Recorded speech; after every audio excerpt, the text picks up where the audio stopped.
Did you know that a full 32%, that's almost a third of people, don't respond like the quote-unquote average patient to any weight loss intervention, whether that be surgical or medical? And that difference can be positive or it can be negative. Well, in order to understand that, you need to know a little bit about statistics.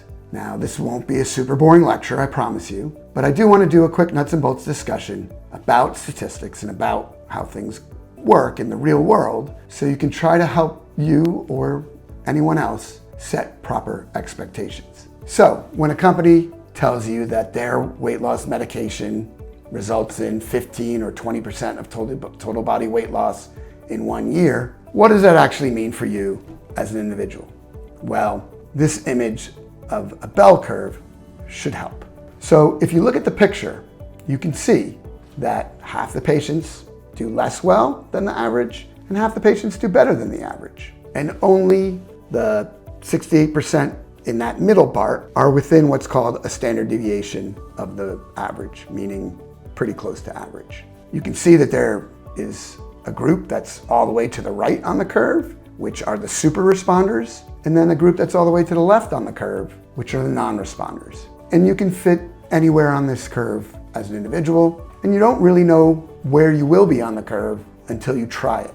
So when you hear a story about someone who only needed a tiny dose and lost a ton of weight, or someone who was on the medication for months and didn't lose anything, those are real. And it's not because one or the other did something vastly different than you or an average person. It's just that they have some different biology, that's all. So we actually found the same thing to be true in a group of patients that we studied for my surgical program.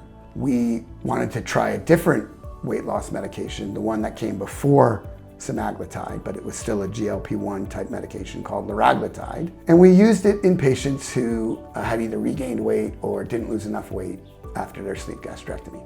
Now, if you look at this graph, you'll see that there was wide variation in how the patients responded. The ones on the left had a great deal of weight change. In fact, patient number 1 on this list lost almost 20%, which is great. But then you see, as we move to the right, there are a group of patients who didn't lose even the average amount, which is the -5, the dotted line that's on this -5 here. And what was really interesting to me is that those 5 stars to the right are patients who didn't do well with surgery, so they didn't lose 20% of their total body weight after surgery.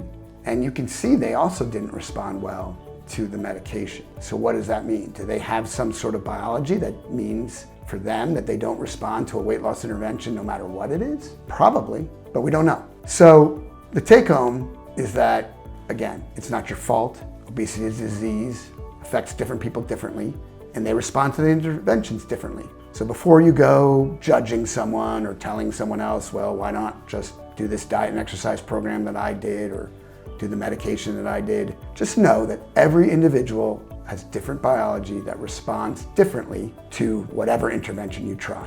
And that's just a statistical fact. So if you like what you're hearing, or if you want to learn more about obesity, obesity treatments, obesity in general, whatever, and obviously subscribe to my channel, and I hope to see you again soon. Bye.